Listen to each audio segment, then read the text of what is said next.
Inside Story Uganda, real source of political updates.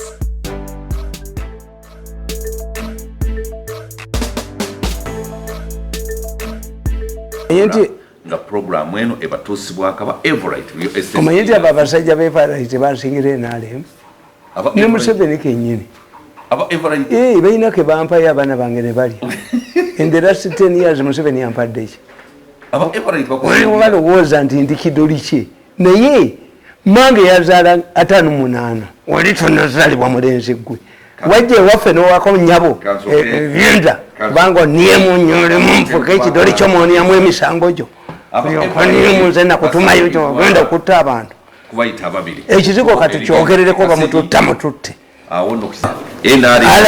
aladisa asinga obusiru namulabye entebe ng'ayomba ne mayanja. The issue is not ownership. The issue is destruction of property. Akakasajja balika bene bakattirawo oba bajje wange nkaloge nkafunyefunye ng'eggongolo okuba otya ebintu by'abantu n'obizaanyaawo gwagula ettaka ekyapa oguze basenze ekkolaki gw'oyagala busuulu naye obusajja lwaki obusajja obwo temubuloga ne bugweddalu ono simubonyaabonyeza ejjoogo lyonna nendi mufuumuulamu nnyuma nalabye emiitingi yaabwe ngaomusajja omukulu amugamba nti naye omusajja eddogo lyalina lifuumuuka nti do you know yagambye do you know that man can one day force you to walk naked in Kampala n'amugamba what can we do? Apologize to him. Apologize to him.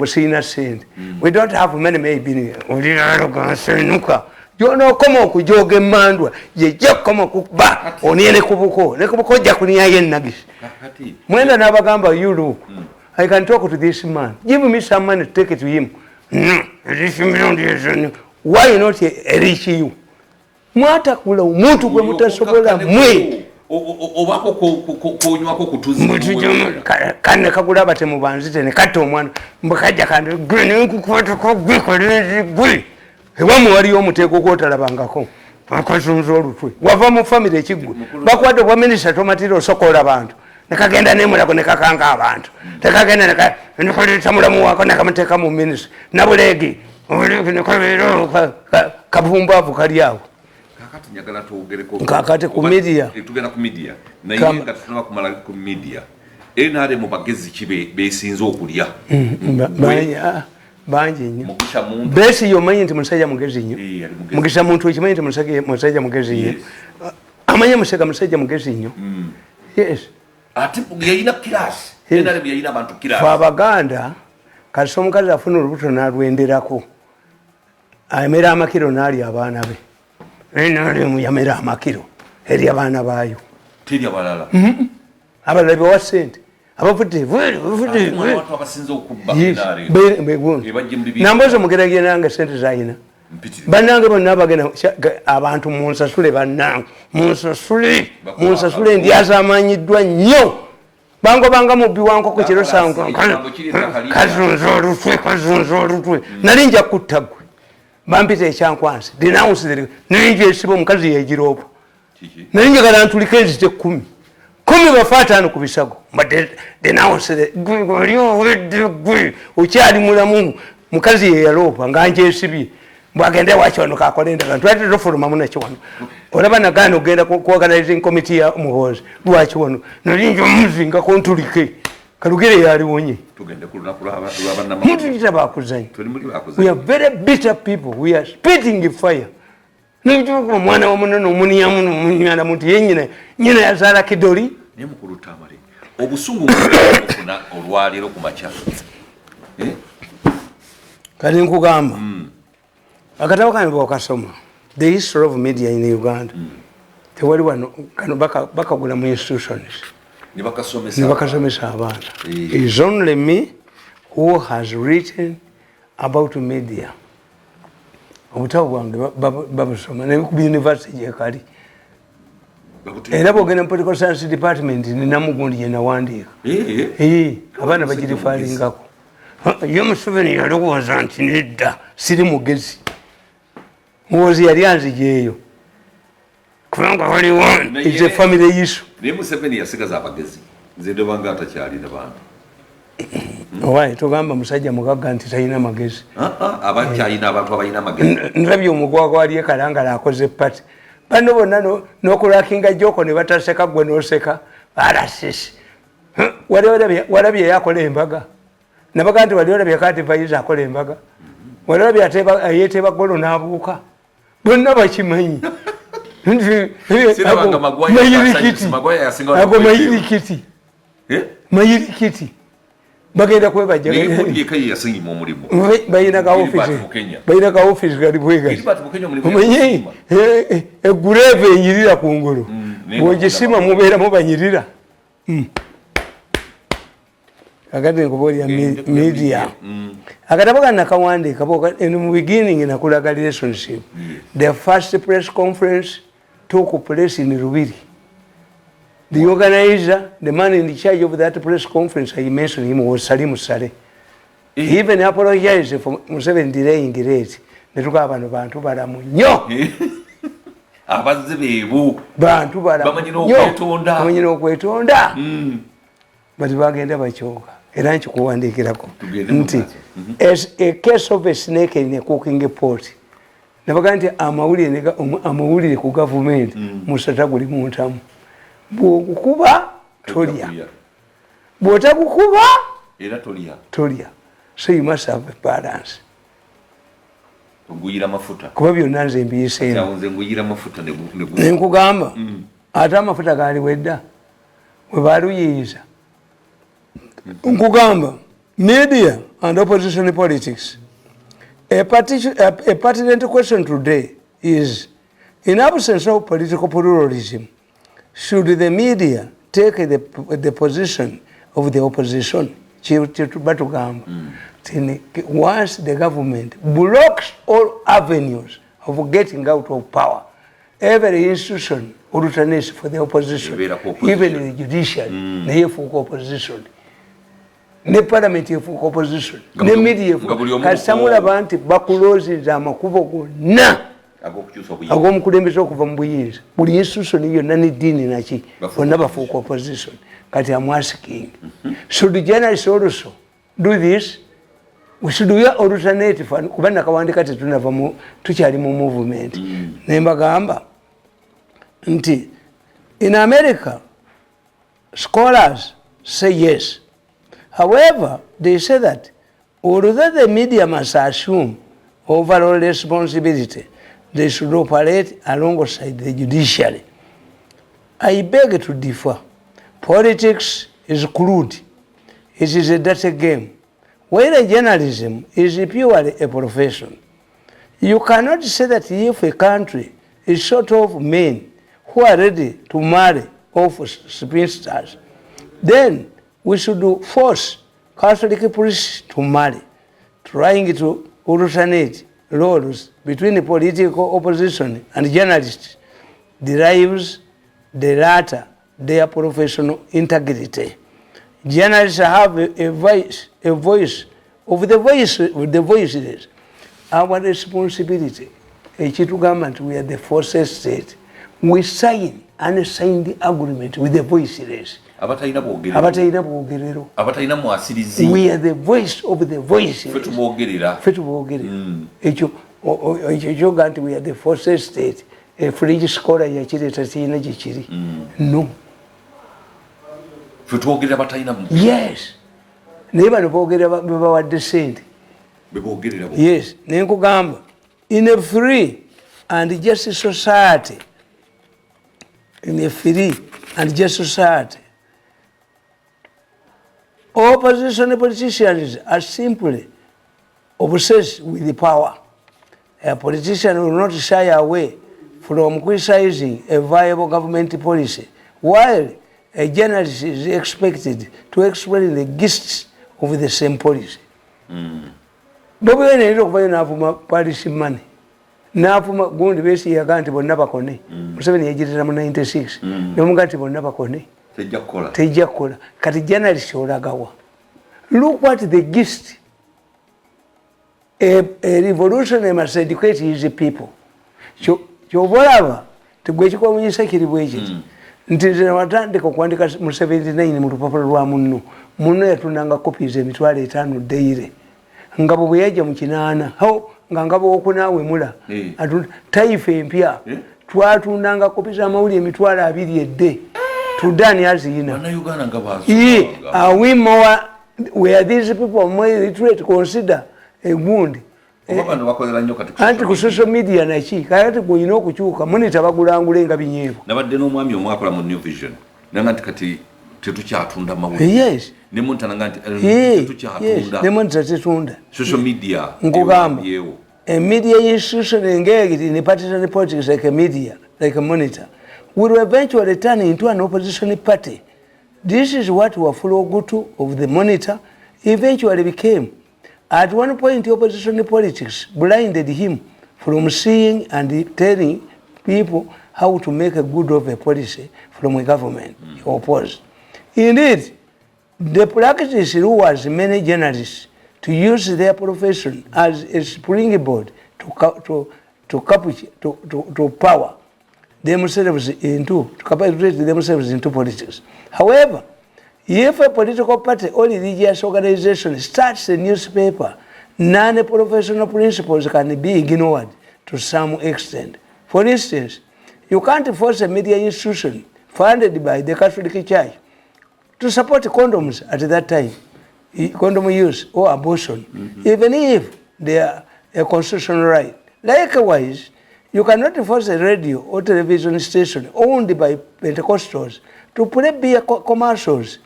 The same thing applies to Muslim faith-based media. They cannot be compared to advertise pork. No one can force CBS Radio, Buganda, Kingdom Muslim House to give a platform to those opposed to federal. What society demands from them, however, is to air what is factual and not lies as they usually do. A publication like The Citizen and the People that belonged to political parties, UPC and DP, respectively, could in no way highlight NRM achievements.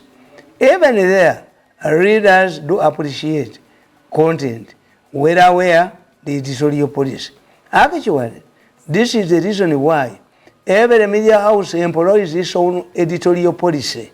In many cases, even the editors and the managers have little say in deciding what editorial.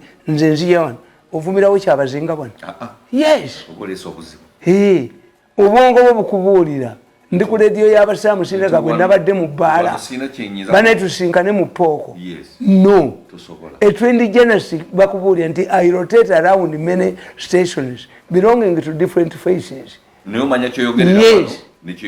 Yes, bobano balina right abasiraamu menge ina right yaayo okwadvocatinga for federal n'okugaanayo kubanga ye policy yaki era tugiforcinga. But even that support of federal, let it be factual. Nakyo tekiri factual. Kati nenkugamba ekisembayo. Checkbook journalism abamawulire baagala ssente. Era Museveni nakimugamba. Onapita bampita Fort Portal. Nga gundi nga besi yagudde oluguudo Kakuta Road yerukungiri. Bulu bamuyoola. Yarugula nga Museveni yarugula wonja efujjo teyamenya kakaboke sinakatunda mulimu obulube basitafinzeemu akati Museveni agenda okugula olukunganika kungo erukongere abamawulire abali bamugoberera mu Costa tewaliyo n'omu kozi balwanyisa otavi waliwo omukozi nga mujo nze sijoge bannabivaamu negenda kwekolera byange kakati abamawulire tebawandiika abatanga bajja yali nabo konvoyi yabwe bagikweka ti onapita ababba baagala agende besi je yalina abamawulire waidi covered kwe kumuyolera Busega bwana yali ava kugula woki kyolaa Museveni yanyinga abalamuzi ne bamugamba Besigye should be tried in Nakawa because whenever he comes he creates chaos in Kampala. Museveni yabagamba nti what is the state for? Besigye must be tried in the High Court in Kampala. And the humble debate interview. Jogo. Anti yagamba nti ayina ki? Ayina amagye mangi. ne bamutigaatiga ne bamugamba nti wakutte omukazi 2 years ego tolabanze bwe mpagamba nti bwe nkuga nti nina asidi ewange muyina abalirinnye ewange balijjira mu helikopita nga bakomando kubanze nina we munyigira bwenti nze nawe munyigira bwenti ewaka n'ensamba afuluma bufulumye eno tadda nze nengwa mu kabuli yange gyali naye bwogamba omukazi nga bakubya olugi mukyala leeta bazuka eyo bali baleeta mamba tubwewana kyotalina anti besi yapaya bulaginganga nti amaje gonna akolaki Museveni agamu mutakulemu tulaba amaje agavaayo nga tagalina tugamba tewewaniranga ku gavumenti kyotalina fujjo Museveni yababuuza a government has a monopoly on coercive kugolola Tumba Mwesije ne bamugolola gwakakyali mu kooti atunkana misango anti bwe kye bamukolera bamubulira n'omusango ogutaliiyo ye nga takimanyi nti as these people are campaigning yabeeranga muki reducing his hours of campaigning. You hire lawyers, these people have state attorneys, they pay. Bwekyo tekitegeera netutandika okuyimba Besigye talina bakyala akwata bakwate talina bakyala akwata nga tuvuma Besigye naye nga nze ekimanyi as an educated man nga nkimanyi nti rape bakuga n'omwana tanaaba bruises forceful entrance kubanda kuga nti otulala okukwata omukazi terubeera ku mutwe basimba vivi wano wakutte nono wayagala okuyinga kakati Besigye singa ayina fimba ey'amaanyi ennyo nga ne mu myaka 2 erekawo enkovu singa Winnie atambula you need a web strategy. This man must be forced balaba abavaayo kubanga omuntu refu n'ogivuna ne myaka 2 mwe muzanyisa gavumenti nkugamba checkbook journalism abamawulire balina why the problem is bwakatunulira eno gyekaso nkubuulira the problem is abazungu abajja wano tebateekawo institution y'amawulire no why they had come from a country that had already realized the importance of media to the Daily Telegraph mwe mwali ebbaluwa ya Muteesa yaleeta abazungu wano kakati abazungu kye baakola tebatraininga educated people in journalism and they made sure that journalism did not attract heavy investment amaanyi a sword is mightier than a gun as a result people who had failed elsewhere joined journalism and the people who had personal vendetta against certain people. In 1906 Mengo Notes, 1901 11 Muno newspaper, 1913 the Herald owned by Gund. The Church of Uganda and the Church of Uganda in a century. Kubanga a printing press was important. Mondo received the printing press from Algeria. Ngabafaransa gyebali Makai yajja ne printing press ne baganda okugamba nti Makai mukazi we yajidde mu bokisi nga bagiyita bokisi gundi ono Sapolo Kagwa yagula printing press from a Lebanese to own a printing press but for evangelization. This is why when you read this book I tell you to assignment in newspapers which am I during certain political situations. If we have an election today ujja kusanga kakati ate today mulimu kyempita Pike revolution Pike ya hiking ya raising the bar of newspapers nze ndaba abeena alimu ne bakola bw'oba tulina billion 10 totandika lupapula lw'amawulire you must have a fleet of cars, you must have your own vendors, you must have bano kyekibasudde nti amawulire galina okufuluma kusa ku mwenda kibula amawulire ga Uganda bagateekamu obuuma fe twawandikiranga nga evudde ku first page egwa kuki kakati omuntu kati ono w'amawulire atunda amawulire ajjamu kopi zaabo keddes n'azikuulamu obuuma n'agenda azitambuza mu maduuka nazitunda 2 mu kifo ky'olukumi nagakomyawo nagalitani yes ujja wamawulire kati munsi mugundi Kenya na wanu bagajungamu obuuma butagasoma because andi kubuulira the more you print the less costly it becomes singa nkuba obutabo bwange emitwalo 5 kati olaba nze obutabo bwange mutunda sente entono buli subsidized yes ngenda mu mikwano gyange nembaga nti nina topic gyenjagala to address ne bancontributing mine is not for good togenda mu bookshop n'obusangayo buba bwawedde bwa guidance to guide society nekati nabo bankooyi myaka 10 mikwano gyange bankooyi baga nti no ekimala naye kye nakola Museveni nange ndikibuuza Katonda. Now can you touch my I will ask God what I did to Museveni to warrant this type of punishment. Nga mamange bamukuba singa kakati era nyabambuuza singa tewagenda wa mukama woyo singa amakulu gange sigayina kati wajjayo ki naye yaŋŋamba yaŋŋamba nze ndi mukazi mukulu naye baŋŋamba wabba omukazi mu State House obwenzi bwa kitawo bwakubisa omukazi mu State House tewaliyo nkubuulira checkbook journalism. This is where journalists are induced to doctor stories, and this practice is prevalent in Uganda. In fact, the first item journalists attend to at public functions is to list down names of those in attendance and submit it to organizers for inducements. Interestingly, the organizers make it part of their budget.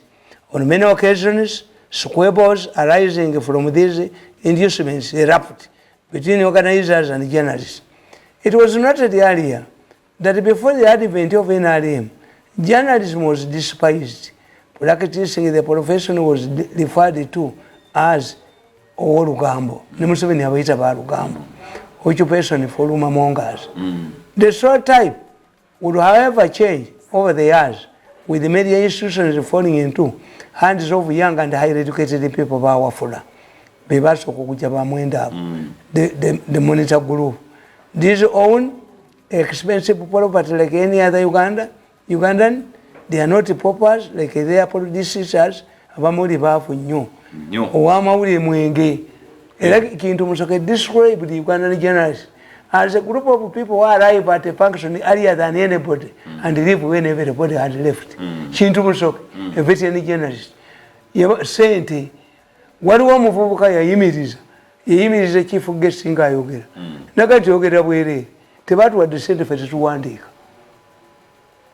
yes era bali organizing journalism as a profession bagamba mumuli basiru your problem is poverty. Let us recognize journalism and create a professional body bawafula. The Institute of Uganda Journalists need you nibuga muli basiru mukolo gwabalya mawulire tulabe emotoka ezipakinzeewo ne balooya ne badokita muli baavu. Address your poverty, see to professionalize. Niju yatambula ate era kyokola ntino ne bannafe abaagasookamu bonna baafa baabwe anti journalism teyajja nti business no.